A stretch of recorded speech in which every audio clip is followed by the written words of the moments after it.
বিশ্বের নামি দামি পোশাকের সঙ্গে টেক্কা দিচ্ছে বাংলাদেশ। দাম ও মানে বাড়ছে স্থানীয় পণ্যের কদর। বৈশ্বিক সুনাম কাজে লাগাতে পারলে বিদেশি ব্র্যান্ড নির্ভরতা কমার আশা।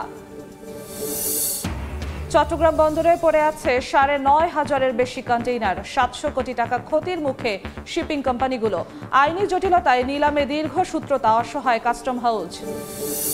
বাংলাদেশে যেভাবে সময় অপচয় হয়, এই রকম রোডে ঘাটে কখনো কোনো মানুষের সময় অপচয় হয়, যেখানে সেখানে না দাঁড়াইলে যানজট সৃষ্টি হতো না। ঢাকার গণপরিবহন যেন গলার কাটা। অসুস্থ প্রতিযোগিতায় ভোগান্তি নিয়তি। যানজটে কর্মঘণ্টা নষ্টে বছরে ক্ষতি ৫০,০০০ কোটি টাকা। শৃঙ্খলা ফেরানোর উদ্যোগ। শীতের সকালে বাণিজ্য মেলায় আসছেন দর্শনার্থীরা। এবার অংশ নিয়েছে ভারত, পাকিস্তান সহ ৮ দেশের প্রতিষ্ঠান। পরিবর্তিত রাজনৈতিক পরিস্থিতিতে ভালো বেচা কেনার আশা। এবং খুলনায় পাইপলাইনে গ্যাস সরবরাহের উদ্যোগ। চলছে লাইন স্থাপনের কাজ। জুনের মধ্যে শুরু হতে পারে সরবরাহ। প্রথম পর্যায়ে মিলবে বিসিক শিল্পনগরীর কারখানাগুলোতে।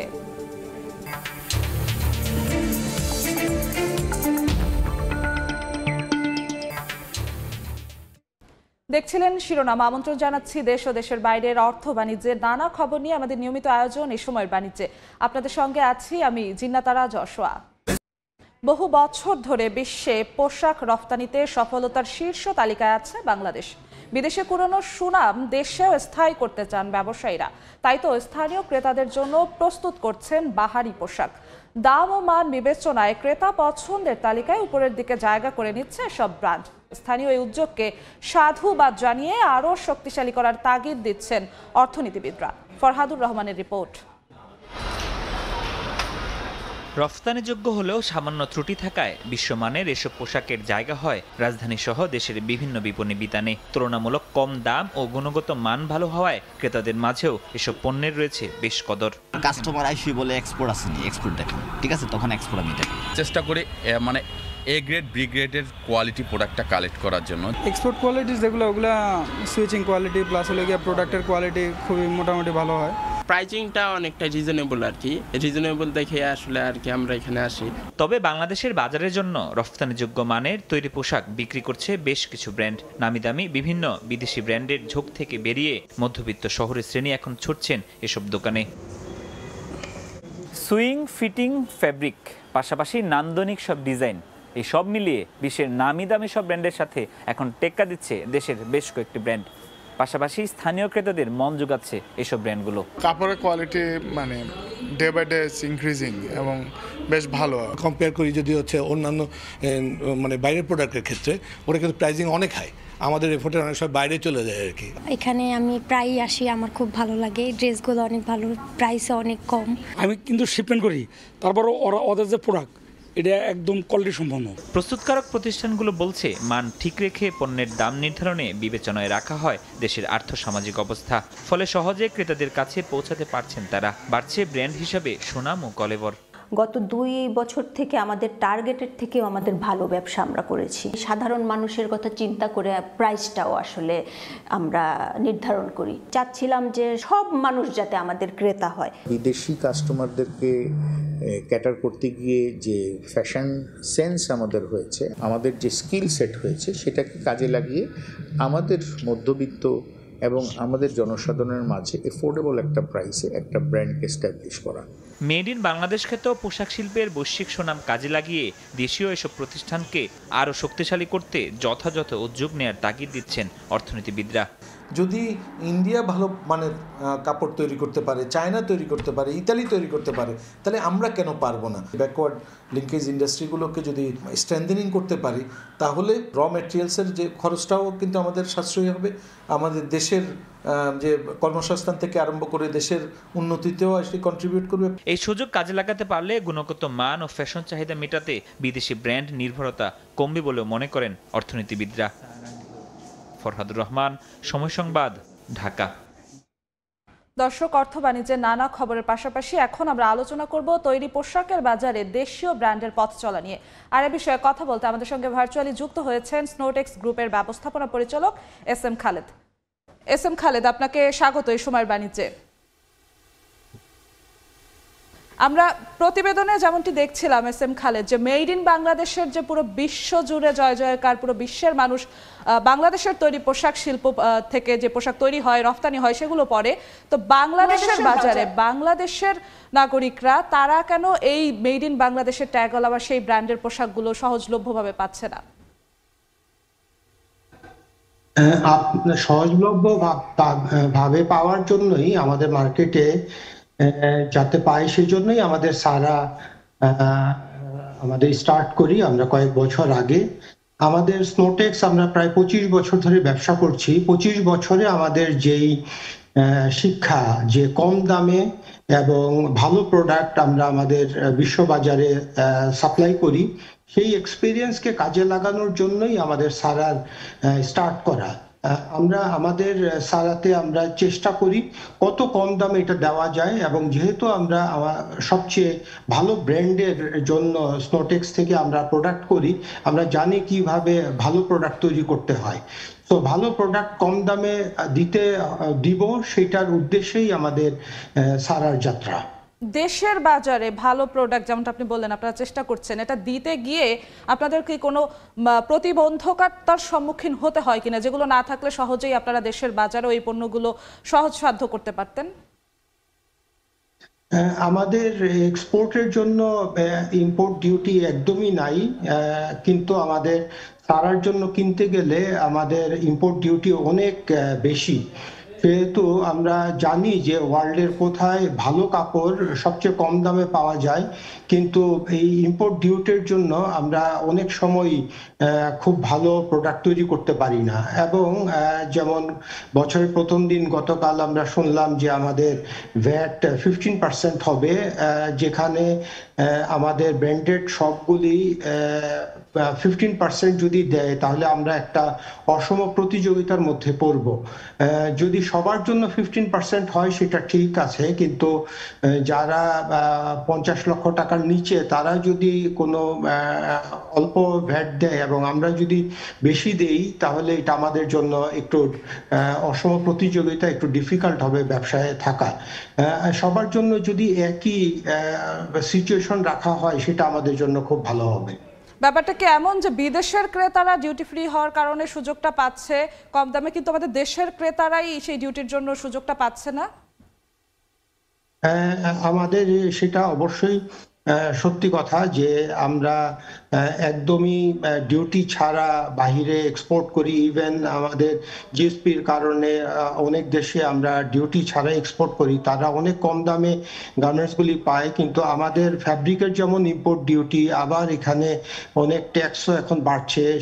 সেহেতু আমাদের জন্য আমাদের যে এত 25 বছরের যে এক্সপার্টিস, এটা দিয়ে যে আমাদের একটা বস্ত্র যেটা আমাদের সবার জন্য খুবই দরকার, সেটা যে আমরা ভালোভাবে দিব, সেটা আমাদের একটা বিশাল প্রতিবন্ধকতা। এস এম খালেদ, আপনি বলছিলেন যে আপনারাও দেশের বাজারে চান দেশের ক্রেতা যেন সহজে পায় পণ্যগুলো, তো আপনারা এক্ষেত্রে বন্ড বা অন্য কোনো সুবিধা চান কিনা, সে বিষয়ে নীতি নির্ধারকদের সঙ্গে আপনাদের কোনো কথা হয়েছে কিনা? আমরা চাই যে আমাদের একটা ভালো একটা সিচুয়েশন তৈরি করুক আমাদের বাইরের এক্সপোর্টারদের জন্য। আমরা যেটা করি সেরকম কিছু করলে আমরা, যেমন ভ্যাট বাড়লো, আমরা নিজেরা কথা বলছি যে কিভাবে আমরা সরকারের সাথে কথা বলে এটাকে কমানো যায়, এবং সবকিছু ইম্পোর্ট ডিউটিটাও যাতে একটা সমন্বিত মাত্রায় থাকে, বা আমাদের একদম যদি ডিউটি ছাড়া করা যায়, তাহলে এটা আমরা সবসময় কথা বলছি, নিজেরাও কথা বলছি, যাতে এটাকে, তাহলে আমরা আমাদের মার্কেটে খুব ভালোভাবে আমরা আমাদের ব্র্যান্ডের মাধ্যমে সবার কাছে সুলভ মূল্যে ভালো কোয়ালিটির জামা পৌঁছে দিতে পারবো। নীতি নির্ধারণী পর্যায়ে আপনারা কথা বলেছেন, কিন্তু সেখান থেকে সহায়তার আশ্বাস কতটুকু পেয়েছেন? আমরা মাত্র এটা কালকে শুরু হয়েছে আমাদের যেই সোশ্যাল মিডিয়া গ্রুপ, এবং আমাদের যেই সেখানে আমরা এখন কথা বলছি, এবং আমরা প্ল্যান করছি যে কিভাবে এটা সরকারের কাছে উপস্থাপন করা যায়, যাতে ভ্যাটের পরিমাণটা এইভাবে না বেড়ে যায়, এবং এটা যদি বাড়াতেই হয় তাহলে সবার জন্য যাতে একই সমান থাকে। বিদেশি ব্র্যান্ডগুলোর বাংলাদেশের বাজারে একটা বড় ধরনের জনপ্রিয়তা আছে। আপনি যেমনটা বললেন, আপনারাও দেশীয় ব্র্যান্ডগুলো দেশের বাজারে সেই জনপ্রিয়তা পাওয়ার লক্ষ্যে কাজ করছেন। এখন পর্যন্ত গ্রোথ কেমন, কোনো পরিসংখ্যান আপনাদের কাছে আছে কিনা? খুবই ভালো গ্রোথ। আমরা তো প্রতিনিয়তই দেখছি যে ব্র্যান্ডের এক্সপানশন হচ্ছে। আমাদেরও প্রতি বছরই আমরা প্রায় 20-30% করে আমাদের এক্সপানশন করছি, সবাই করছে। অনেকের এখানে একটা, যেহেতু আমাদের দেশটা একটা গার্মেন্টসের একটা আমাদের এক্সপার্টিস অনেকেই আসছে ধাপে ধাপে, এবং কোনো এক সময়ে আমাদের এই দেশের চাহিদা মেটানোর পরে আমাদের যখন লোকাল ব্র্যান্ডদের এক্সপার্টিস বাড়বে এবং ক্যাপাসিটি বাড়বে, আমরা এক সময় দেশের বাইরে যাব। আমরাও আমাদের অনেক বায়ার কোনো এক সময় হয়তোবা তারা 30-40 বছর আগে ফ্রান্সে বা আমেরিকায় তারা নিজেরা প্রোডাকশন করতো, এখন তারা নিজেরাই এখন বায়ার, তারা আমাদের থেকে প্রোডাক্ট কিনে এবং তারা ওয়ার্ল্ড ওয়াইড ব্যবসা করে। তো আমাদের পক্ষে এটাও সম্ভব যে এটাকে আমরা আমাদের দেশের গণ্ডি থেকে বাইরে নিয়ে যাওয়া। সো দেশের ভিতরে এটা প্রতিনিয়তই এই সংখ্যাটা বাড়ছে, ব্যবসাটা এটা কয়েক হাজার কোটি টাকা। এবং আপনারা যখন এই আশার কথা শোনাচ্ছেন এস এম খালেদ, তখন শোনা যাচ্ছে যে পোশাক বেচা কেনার ক্ষেত্রে ভ্যাট বাড়ার একটা কথা শোনা যাচ্ছে। সেক্ষেত্রে 15% ভ্যাট বাড়ার যে কথাটি শোনা যাচ্ছে, সেক্ষেত্রে কি আপনার মনে হয় না নতুন করে প্রতিবন্ধকতা সৃষ্টি হতে পারে?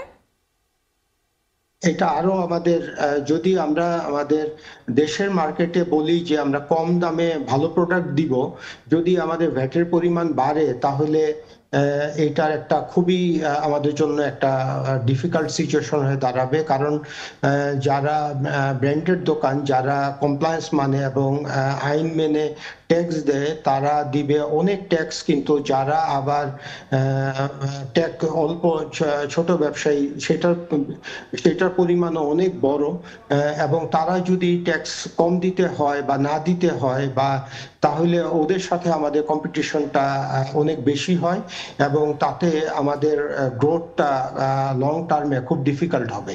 জি, আমরা একদম শেষের দিকে চলে এসেছি। ছোট্ট করে একটি প্রশ্নের উত্তর জানতে চাইবো যে সবসময় আমরা বলি এক্সপোর্ট কোয়ালিটি মানে ভালো কোয়ালিটির পণ্য, দেশের বাজারে আপনারা ব্র্যান্ডগুলো যে পণ্যগুলো দেন তাহলে সেগুলোর কোয়ালিটি কি কেমন?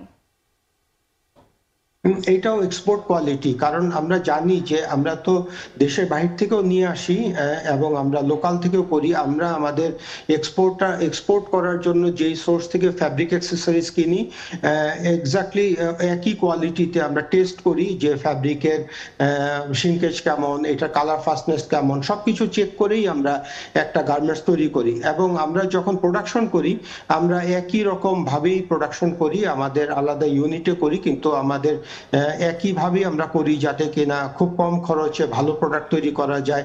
একই মেশিন ইউজ করি, একই রকম সুতা এবং অন্য কিছু ইউজ করি যাতে কিনা আমাদের গার্মেন্টসের কোয়ালিটি খুব ভালো হয়। তো এটা একদম এক্সপোর্ট কোয়ালিটি, যাতে একটা ডিউরেবল হয় এবং সবাই একটা পরে এটাকে এনজয় করতে পারে, তাদের যাতে উপকার হয়, সেটাই হলো আমাদের উদ্দেশ্য। জি, আপনাকে অসংখ্য ধন্যবাদ আমাদের সঙ্গে যুক্ত হওয়ার জন্য। আপনাকে ধন্যবাদ। আমাদের সঙ্গে আলোচনার জন্য যুক্ত হয়েছিলেন স্নোটেক্স গ্রুপের ব্যবস্থাপনা পরিচালক এস এম খালেদ। দর্শক, রাজধানীর পূর্বাচলে শুরু হয়েছে মাসব্যাপী ঢাকা আন্তর্জাতিক বাণিজ্য মেলা।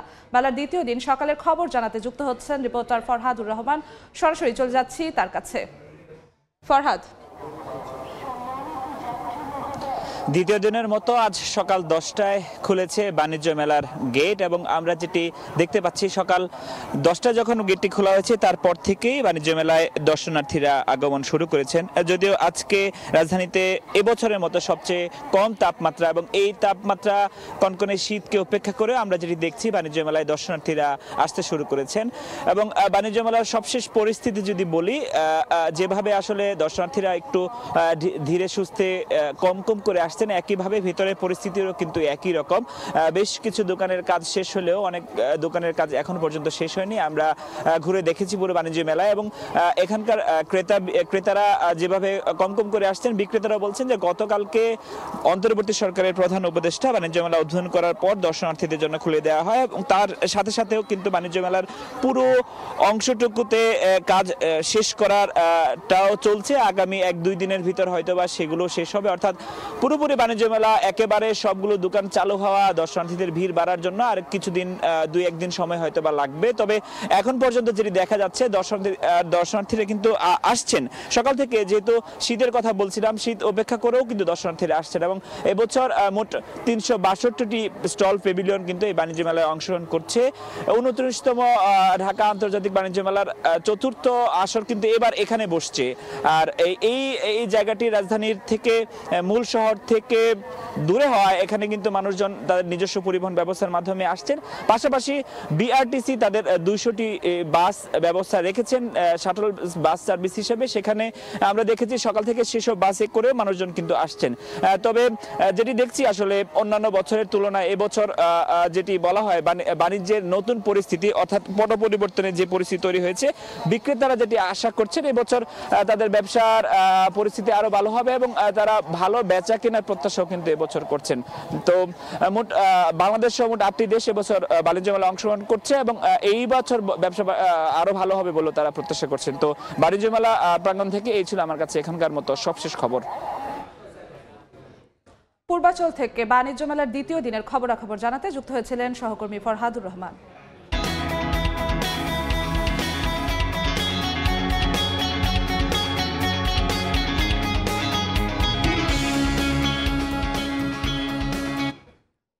নিলামের অপেক্ষায় থাকা কয়েক হাজার কোটি টাকা মূল্যের পণ্য বোঝাই 9,000-এর বেশি কন্টেইনার নিয়ে চট্টগ্রাম বন্দর কর্তৃপক্ষ তো বটেই, বেকায়দায় আছেন বিদেশি মেইন লাইন অপারেটররাও। এসব কন্টেইনার যেমন বন্দরের গুরুত্বপূর্ণ জায়গা দখল করে আছে, তেমনি পণ্য বোঝাই অবস্থায় কন্টেইনারগুলো জরাজীর্ণ হয়ে পড়ায় অন্তত 700 কোটি টাকা ক্ষতির মুখে পড়েছে শিপিং কোম্পানিগুলো। শাখা ত্রিপুর ক্যামেরায় বিস্তারিত জানাচ্ছেন কমল দে। চট্টগ্রাম বন্দরের বিভিন্ন ইয়ার্ড এবং শেডে পণ্য বোঝাই অবস্থায় 2,835টি 20 ফুট সাইজের এবং 3,806টি 40 ফুট সাইজের FCL কন্টেনার বছরের পর বছর নিলামের অপেক্ষায় পড়ে রয়েছে। এর বাইরে 72,484 প্যাকেজ LCL এবং 6,784 প্যাকেজ বাল্ক কার্গো নিলামে বিক্রির জন্য রাখা হয়েছে। নিয়ম অনুযায়ী আমদানির 30 দিনের মধ্যে ছাড় না হয় নিলামে বিক্রির জন্য by paper Chittagong custom house কাছে হস্তান্তর হলো। বিক্রি দূরে থাকুক, নানা জটিলতায় নিলামও তোলা যায়নি। টোটাল কন্টেইনার 40,000-এর মধ্যে প্রায় 1/4 কন্টেইনার এখন অকশনেবল কন্টেইনার। তো সেগুলা যদি দ্রুত ক্লিয়ার হয়, আমরা এখানে নতুন ইম্পোর্ট কন্টেইনার রাখতে পারি। চট্টগ্রাম বন্দরে বর্তমানে সর্বমোট কন্টেইনার রয়েছে 35,000-এর বেশি। বন্দর কিংবা বেসরকারি অফডকগুলোর কন্টেইনার সক্ষমতা যতই থাকুক, তার 30% জায়গা খালি রাখতে হয় ক্রেন, ট্রাক, কাভার্ড ভ্যান এবং কন্টেনারবাহী লরি চলাচলের জন্য। জাহাজ এবং কন্টেনার পরিচালনার সঙ্গে সম্পৃক্ত মেন লাইন অপারেটরদের তথ্য মতে সাধারণ কন্টেনার প্রতিটির দাম 5 থেকে 6,000 মার্কিন ডলার হলো। ফলের মতো পচনশীল পণ্য বহনকারী রেফার কন্টেনারের দাম অন্তত 50,000 মার্কিন ডলার। তবে বছরের পর বছর এসব কন্টেনার বন্দরে পড়ে থাকায় পরবর্তীতে সেগুলোর ব্যবহার উপযোগী থাকছে না। এই যে কন্টেনারের যে ভ্যালুটা টোটালি এটা স্ক্র্যাপ হয়ে যায়, এই কন্টেনারটা আমরা ইউজ করতে পারি না। এতে করে আমাদের চট্টগ্রাম বন্দরের এবং সর্বোপরি আমাদের দেশের ভাবমূর্তি কিন্তু বিদেশি আমাদের যে অপারেটরগুলো আছে তাদের কাছে খুব বেশি ক্ষুণ্ণ হচ্ছে। বন্দরের প্রোডাক্টিভিটি বা ক্যাপাসিটি কমে যায়, কারণ ওই জায়গাগুলোতে অন্য কন্টেনার রেখে যে প্রোডাক্টিভিটি পাওয়া যেত বন্দরে, সেটা পাওয়া যায় না। সুতরাং স্বাভাবিকভাবে বন্দরের উৎপাদনশীলতা হ্রাস পায়। এমনিতে চট্টগ্রাম কাস্টম হাউসের অকশন শেড নানা ভাঙাচোরা পণ্যে ভরাট হয়ে আছে। এই অবস্থায় স্থান সংকুলন না হয় এসব কন্টেনার যেমন নিজেদের অকশন শেডে এনে রাখতে পারছে না, আবার আইনি জটিলতায় নিলামও দেখা দিয়েছে দীর্ঘসূত্রিতা।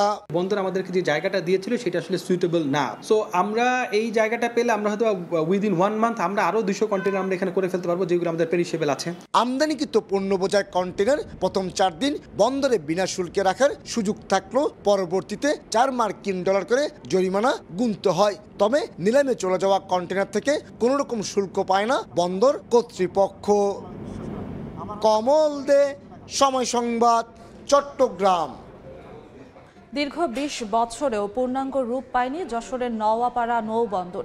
বেশিরভাগ জেটি এখন অকেজো হয়ে পড়ে আছে। লোকবল সংকটে কাঙ্ক্ষিত সেবা পাচ্ছেন না ব্যবসায়ীরা। তবে নদীর নাব্য ফেরানো সহ সমস্যা সমাধানে উদ্যোগ নেওয়া হয়েছে জানিয়েছে কর্তৃপক্ষ। আবুল কালাম আজাদের ছবি ও জুয়েল মৃধার তথ্য নিয়ে রিপোর্ট। ১৯৯০ সালে সার ব্যবসা ব্যাপকতা লাভ করায় যশোরের নওয়াপাড়ায় ভৈরব নদীর তীরকে বন্দর হিসেবে ব্যবহার শুরু করেন ব্যবসায়ীরা। পরবর্তীতে ২০০৪ সালে এটিকে নৌবন্দর ঘোষণা করে গেজেট প্রকাশিত হয়। এরপর ২০০৭ সালে শুরু হয় বন্দরের আনুষ্ঠানিক কার্যক্রম। বন্দর স্থাপনের পর যেসব প্রতিশ্রুতি দেওয়া হয়েছিল তার বেশিরভাগই এখনও বাস্তবায়ন হয়নি। নির্মাণ করা হয়নি গাইডওয়াল, ওয়্যারহাউস। বন্দরের স্থাপিত জেটির অধিকাংশ অকেজো। নেই নিরাপত্তা ও পয় নিষ্কাশনের ব্যবস্থা। রয়েছে লোকবল সংকটও। ঝুঁকি নিয়ে বন্দর ব্যবহার করছেন শ্রমিক ও ব্যবসায়ীরা। ৭-৮ ইঞ্চি সিঁড়ির মধ্যে যা আসা হচ্ছে, একটা বাস্তা নিয়ে যখন আমরা যা আশা করে আমাদের পাও স্লিপ করে যায়, কতজন পম্প ফলি মারাও যায়। অনেকে কিন্তু মারা যায়, অনেকের হাত পা ভাঙে, কিন্তু আমাদের এই যে ক্ষতিপূরণগুলা কেউ দেখে না। আমরা চাই ঘাটটা একটু ভালো করে বাঁধানো হোক, যাতে আমাদের কাজ করতে একটু সুবিধা হয়। আমাদের কন্টিনিউ ড্রেজিংটা রাখতে হবে, আর আমাদের গাইডওয়াল তৈরি করতে হবে, এবং গাইডওয়ালের পাশ দিয়ে ওয়্যার হাউস থাকতে হবে। তবে বন্দর কর্তৃপক্ষের দাবি, নদীর নাব্য ফিরিয়ে আনা সহ অন্যান্য সমস্যা সমাধানে উদ্যোগ নেওয়া হয়েছে। ইতিমধ্যেই ৪৫৪ কোটি টাকার একটা প্রকল্প আমাদের মন্ত্রণালয়ে প্রক্রিয়াধীন আছে, এবং আশা করা যাচ্ছে এই প্রকল্পটি বাস্তবায়ন হলে এই বন্দর ব্যবহারকারীদের যে সমস্ত দাবি দেওয়া এবং জাহাজ বাঁধার জন্য যে নদীর তীরে যে বোলার স্থাপন, এই সমস্ত সমস্যাগুলো আমরা ওই প্রকল্পের মাধ্যমে ইনশাল্লাহ সমাধান করতে পারব। বন্দর কর্তৃপক্ষের তথ্য মতে ১২ কিলোমিটার দৈর্ঘ্য এই বন্দরে বছরে ৩৫০০-এর বেশি পণ্যবাহী জাহাজ চলাচল করে। সময় সংবাদ, যশোর।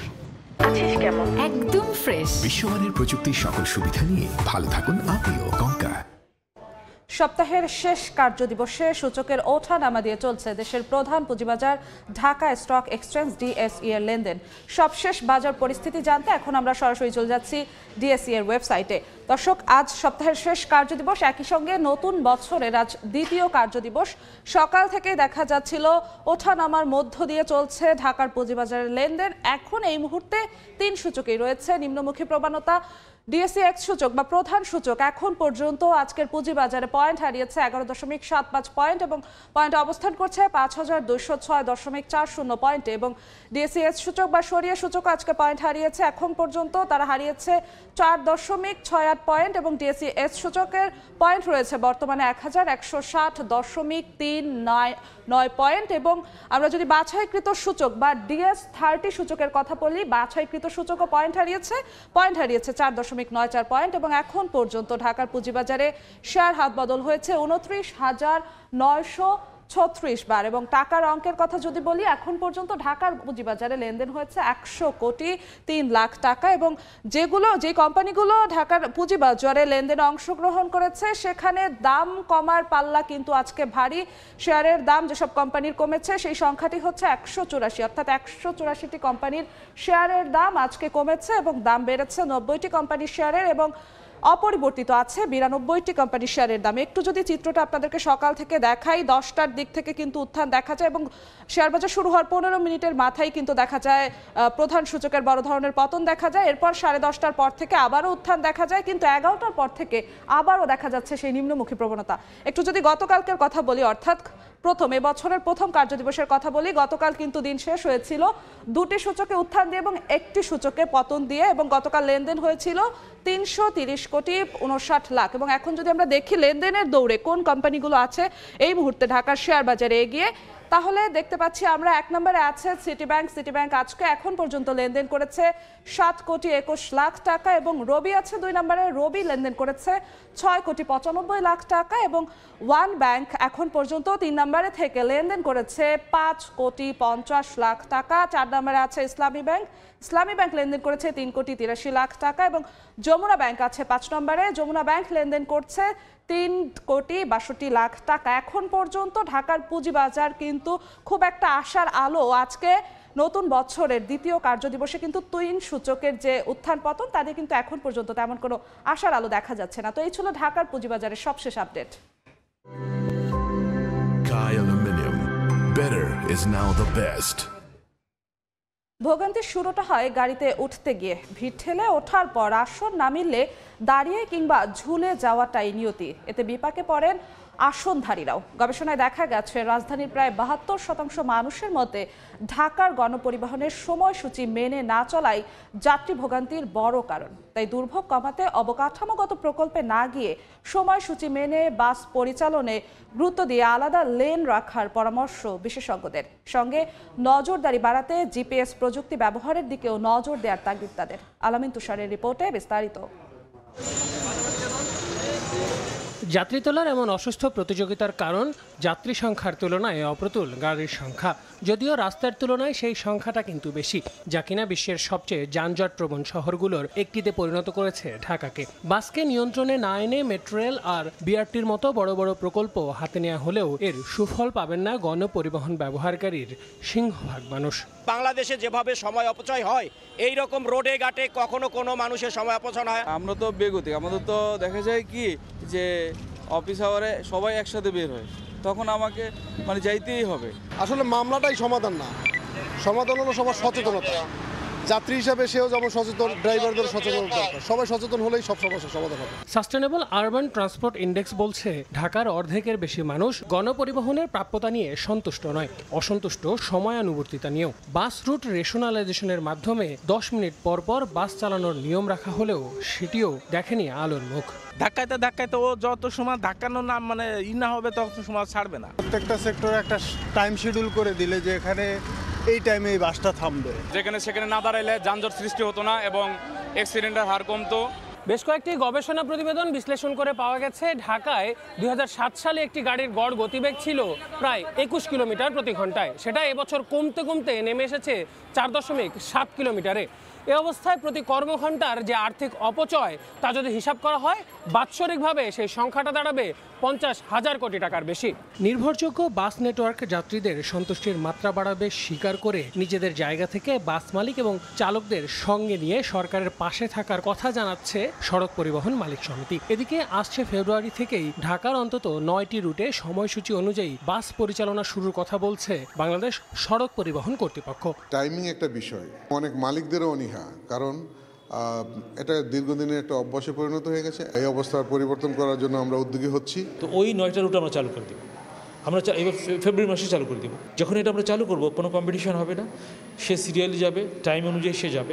এদিকে নজরদারি নিশ্চিতে দেশীয় প্রযুক্তি নির্ভর স্বল্প ব্যয়ে দীর্ঘমেয়াদী ফলপ্রসূ প্রকল্প হাতে নেওয়ার পরামর্শ এই যোগাযোগ বিশেষজ্ঞের। সঙ্গে বাসকে সময়সূচির মধ্যে আনতে বাস নির্ভর আলাদা লেনের ব্যবস্থা করারও তাগিদ তার। যেখানে 2 বা তার চেয়ে বেশি লেন আছে, আমরা বাসের জন্য আলাদা লেন একটা করে দিতে হবে। যে ভেহিকেলগুলিতে আসলে যাত্রী সংখ্যা বেশি, তারাই শুধু এই লেনে চলতে পারবে। স্বয়ংক্রিয় কৃত্রিম বুদ্ধিমত্তার ব্যবস্থাপনা করা যায়, তাহলে যারা আসলে লেন ভায়োলেশন করবে তাদেরকে এখানে একটা পানিশমেন্টের আওতায় আনতে হবে।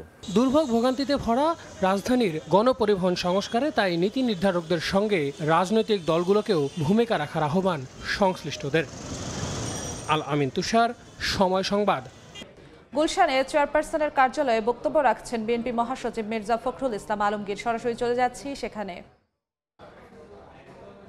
অত্যন্ত শ্রদ্ধেয় জনাব নজরুল ইসলাম খান, আমি এখন জনাব ইকবাল হাসান মাহমুদকে মাইক্রোফোন দিচ্ছি, তিনি আপনাদের সঙ্গে এই বিদ্যুৎ খাতে যে দুর্নীতি সে বিষয়ে আপনাদের সঙ্গে কথা বলবেন। না আমি একটু কাছে দিই। হ্যাঁ, বিসমিল্লাহির রহমানির রহিম। সবাইকে ইংরেজি নববর্ষের শুভেচ্ছা। আমি বিদ্যুৎ খাতের যে আওয়ামী লীগ ম্যাজিক দেখাতে চেয়েছিল, ম্যাজিক করতে যে বাংলাদেশের মানুষেরকে সর্বশান্ত করে দিয়েছে। এবং আপনারা যারা এখানে আছেন প্রত্যেকে মাস শেষে বিদ্যুতের বিল পে করেন, অ্যান্ড বিশেষ করে প্রিপেড মিটার দিয়ে আপনারা যে বিল পেমেন্ট করেন, 100 টাকার কার্ড কিনলে 80 টাকার 20 টাকা চলে যায়, 80 টাকা থাকে বিদ্যুতে। এইভাবে আপনাদের পকেট কেটে নিয়ে যাচ্ছে ম্যাজিক দেখাতে চেয়ে, এবং এগুলো সবই বেশিরভাগ ক্ষেত্রে লুটপাট হয়েছে। তো আমরা অনেক দিন হলে স্টাডি করতেছি আওয়ামী লীগের যে উন্নয়নের যে স্লোগানগুলো চলছিল সেগুলোকে দেখে আমরা বিভিন্ন ক্ষেত্রে বিভিন্ন সেক্টরে আমরা এটা কাজ করেছি, কাজ চলছে আমাদের। বিদ্যুতেরটা আমি মোটামুটি শেষ করে, এখনও শেষ হয়নি, তবে যতটুকু করেছি এর থেকে আপনারা একটা আইডিয়া পাবেন যে তারা মানুষকে বিদ্যুৎ দেওয়ার নাম করে মানুষকে কিভাবে আমাদের মানুষ পকেট কেটে নিয়ে গেছে, এবং এগুলো বৈদেশিক মুদ্রায় পেমেন্ট করতে হচ্ছে। এবং 2027 সালের পর থেকে এই দেশে একটা ভয়াবহ ফরেন এক্সচেঞ্জ ক্রাইসিস হবে, এবং তার মূল কারণ হবে বিদ্যুৎ। তো সেই জন্য একটু আপনাদের সামনে আমি একটু সময় নিয়ে পাওয়ার এই প্রেজেন্টেশনটা করব, আপনারা দেখবেন, এবং এরপরে এটার সামারি আপনাদের ইমেলে পৌঁছে যাবে, কারণ এটা সামারিটা অনেক বড়, 7-8 পাতার সামারি, তো আপনাদের ইমেলে পৌঁছে দেওয়া হবে। এবং আমি আশা করি যে প্রত্যেকটা সেক্টর ধরে আপনাদের পত্রপত্রিকা আসা উচিত, এবং মিডিয়াতেও ইলেকট্রনিক মিডিয়াতেও আসা উচিত। এই জিনিসগুলো মানুষের জানা উচিত, কীভাবে মানুষকে পকেট কেটে বিদ্যুৎ দেওয়ার নাম করেছে, এবং আজকে বিদ্যুৎ স্বপ্ন দিতেও দেওয়া যাচ্ছে না, বিকজ অফ জ্বালানি কিনতে পারতেছি না আমরা। তো আমি এখন আপনার ইয়েতে মিডিয়া সেলের কেউ আছে তো, মিডিয়া সেল মুকুল আছে তো, আমি এখন অনুরোধ করব এটা শুরু করতে। প্রথমে আমাদের বিদ্যুৎ খাতে, জ্বালানি খাতে আওয়ামী ফ্যাসিস্ট সরকারের দুর্নীতির বিশ্লেষণ, সেই বিশ্লেষণটা তুলে ধরছি। সরাসরি যুক্ত ছিলাম গুলশানে।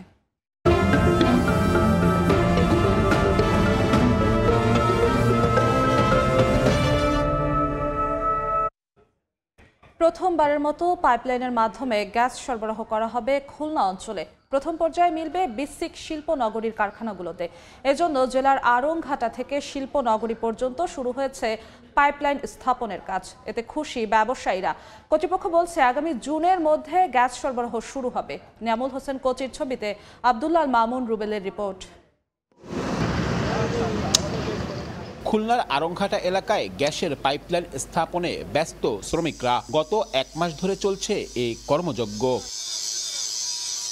দক্ষিণ পশ্চিমাঞ্চলের শিল্প প্রতিষ্ঠানে গ্যাস সরবরাহের লক্ষ্যে 2012 সালে কুষ্টিয়ার ভেড়ামারা থেকে খুলনার আড়ংঘাটা পর্যন্ত 165 কিলোমিটার পাইপলাইন স্থাপন করা হয়। নির্মাণ করা হয় গ্যাস ট্রান্সমিশন ল্যান্ডফিল্ডও। কিন্তু 1 যুগ কেটে গেলেও গ্যাস সরবরাহ শুরু হয়নি। সম্প্রতি ব্যবসায়ীদের দাবির প্রেক্ষিতে গ্যাস সরবরাহের সিদ্ধান্ত নেয় সুন্দরবন গ্যাস কোম্পানি। প্রথম পর্যায়ে মিলবে বিসিক শিল্পনগরীর কারখানাগুলোতে। এজন্য জেলার আড়ংঘাটা থেকে শিল্পনগরী পর্যন্ত শুরু হয়েছে পাইপলাইন স্থাপনের কাজ। এখানে মোট 3টা পার্টে কাজ হচ্ছে।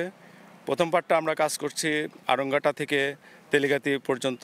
গ্যাস সরবরাহের খবরে উচ্ছ্বসিত খুলনা অঞ্চলের ব্যবসায়ীরা। বিসিক শিল্পনগরীতে বন্ধ হওয়া প্রতিষ্ঠানগুলো নতুন করে চালু হওয়ার আশা তাদের। আমরা চাইবো যে পাইপলাইনের সাথে সাথে গ্যাসের সরবরাহটা খুব দ্রুত তার সাথে যেন আমাদের কাছে পৌঁছায়। গ্যাসের সংযোগটা পেলে দেখা যাচ্ছে আমাদের প্রোডাকশনের অনেক কষ্টটা কমে আসবে। যারা এনওসির জন্য আবেদন করেছিল, তো আমরা বিসিকের পক্ষ থেকে ইন জেনারেল এনওসি দেওয়া হয়ে গেছে যে গ্যাস তারা চাইলে প্রত্যেক প্রতিষ্ঠান তাদের প্রয়োজন অনুযায়ী নিতে পারবে। কর্তৃপক্ষ বলছে আগামী জুনের মধ্যে গ্যাস সরবরাহ শুরু হবে। খুলনা আড়ংঘাটা থেকে বিসিক শিরোমণি বিসিক পর্যন্ত পাইপলাইন নির্মাণ কাজ এবং অন্যান্য অবকাঠামো নির্মাণ কাজ চলমান আছে।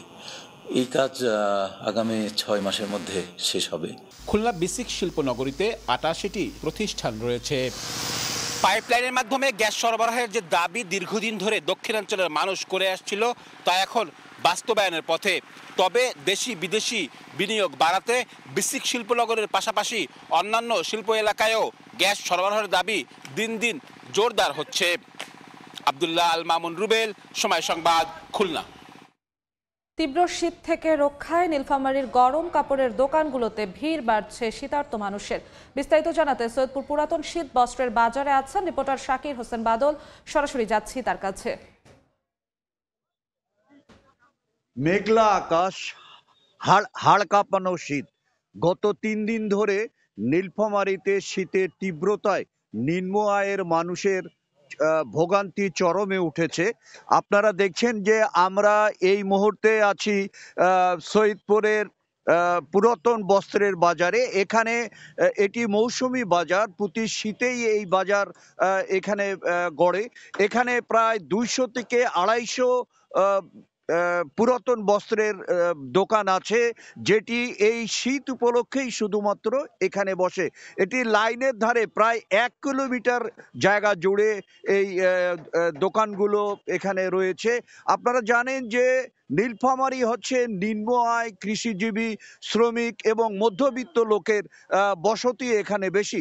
এখানে নতুন কাপড় কিনে তাদের পক্ষে শীত নিবারণ করা খুবই কষ্ট হয়ে যায়, কারণ নতুন কাপড়ের এত বেশি দাম যে তাদের ক্রয় ক্ষমতার বাইরে চলে যায়। কিন্তু এই শীত বস্ত্রের বাজারে এখানে 20 টাকা থেকে শুরু করে 400 থেকে 500 টাকা পর্যন্ত শীত বস্ত্র পাওয়া যায়, যার ফলে এখানে আমরা যারা কাস্টমার আছে, যারা এখানে এখন এখানে কেনার জন্য এসছেন, তাদের সাথে আমরা কথা বলে দেখেছি যে তারা বলছে যে এখানে আমরা একেবারে অল্প দামে আমরা শীত বস্ত্র পাই, যেটি বাজারে গেলে 600 থেকে 700 টাকা লাগে, এখানে আমরা 20 থেকে 25 টাকার মধ্যে পেয়ে যাই। এই কারণেই কিন্তু এই মার্কেটে আসা। এই ছিল আমার কাছে সৈয়দপুরের পুরাতন শীত বস্ত্রের বাজার থেকে সর্বশেষ। নীলফামারী থেকে যুক্ত হয়েছিলেন সহকর্মী শাকির হোসেন বাদল।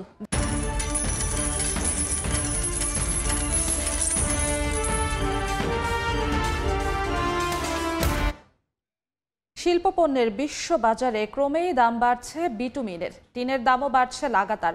তবে দরপতনের ধারায় রয়েছে লিড, অ্যালুমিনিয়াম, নিকেলের মতো মূল্যবান শিল্পপণ্যের দাম।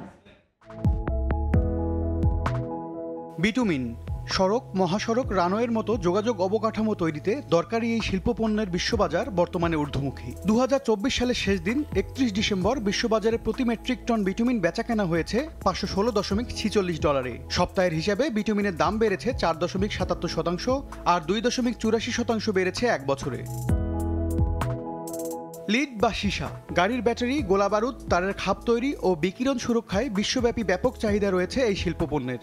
আন্তর্জাতিক বাজারে বর্তমানে প্রতি মেট্রিক টন লিডের দাম পড়ছে $1961। নরম ও মূল্যবান এই ধাতুর দাম সপ্তাহ ব্যবধানে 0.36% কমলেও বছর ব্যবধানে বেড়েছে 0.31%। অ্যালুমিনিয়াম, উড়োজাহাজ, মহাকাশযানের বডি নির্মাণ থেকে শুরু করে হাড়ি, পাতিল, কড়াইয়ের গৃহস্থালী নানা পণ্য তৈরিতে দিন দিন বাড়ছে এই হালকা ধাতুর ব্যবহার। তবে বিশ্ববাজারে কয়েক সপ্তাহ ধরেই কমছে এর দাম। প্রতি মেট্রিক টন অ্যালুমিনিয়ামের বর্তমান দাম $2565। এক মাসে 1.80% দাম কমলেও এখনও এক বছর আগের তুলনায় তা 0.33% বেশি। আরেক শিল্পপণ্য টিনের দাম বাড়ছে বেশ বড় ব্যবধানে। একদিনে প্রতি মেট্রিক টন টিনের দাম $485 বেড়ে গেল 31 ডিসেম্বর বেচাকেনা হয়েছে $29,083। সপ্তাহ ব্যবধানে 0.92 আর বছর ব্যবধানে এই ধাতুর দাম বেড়েছে 14.43%। রঙিন যৌগ তৈরিতে এখনও নিজের কদর ধরে রেখেছে নিকেল। আগে ধাতব মুদ্রা তৈরিতে ব্যাপক ব্যবহার করা হলেও ক্রমবর্ধমান দামের কারণে এর ব্যবহার কমছে। তবে ক্ষয় প্রতিরোধী নিকেল আবরণযুক্ত ধাতু তৈরিতে এর ব্যবহার রয়েছে চোখে পড়ার মতো। বর্তমানে প্রতি মেট্রিক টন নিকেলের দাম পড়ছে $15,300। এক মাসে এই শিল্পের দাম কমেছে 2.91%। লৌহ ও ইস্পাতকে মরিচারোধী হিসেবে তৈরি করতে দরকারি জিঙ্কের দাম মাসখানেক ধরে কমতে থাকলেও তা এক বছর আগের তুলনায় 0.60% বেশি দামে বিক্রি হচ্ছে বিশ্ববাজারে। বর্তমানে প্রতি মেট্রিক টন এই শিল্পপণ্যের দাম পড়ছে $3007। সুপারস্টার গ্রুপ তার কর্মীদের জন্য চালু করতে যাচ্ছে ক্যান্সার ট্রিটমেন্ট সাপোর্ট পলিসি। বুধবার সকালে রাজধানীর তেজগাঁওয়ে প্রতিষ্ঠানটির নিজস্ব কার্যালয়ে এর উদ্বোধন করা হয়। গ্রুপের চেয়ারম্যান ও ব্যবস্থাপনা পরিচালক সহ অন্যান্য ঊর্ধ্বতন কর্মকর্তারা এতে অংশ নেন। ভিন্নধর্মী এই উদ্যোগটি মোহাম্মদ ইব্রাহিম ক্যান্সার কেয়ার ফাউন্ডেশনের অধীনে পরিচালিত হবে। সুপারস্টার গ্রুপের কর্মকর্তারা জানান, সাপোর্ট পলিসি কার্যক্রমটি গ্রুপের প্রতিষ্ঠাতা মোহাম্মদ ইব্রাহিমের প্রতি শ্রদ্ধা নিবেদনের লক্ষ্য নেওয়া হয়েছে। এ সময় তারা বলেন, এই সেবা ধর্মী উদ্যোগের মাধ্যমে সুপারস্টার গ্রুপ ক্যান্সার আক্রান্ত কর্মীদের পাশে সার্বিক সহায়তা নিয়ে দাঁড়াবে।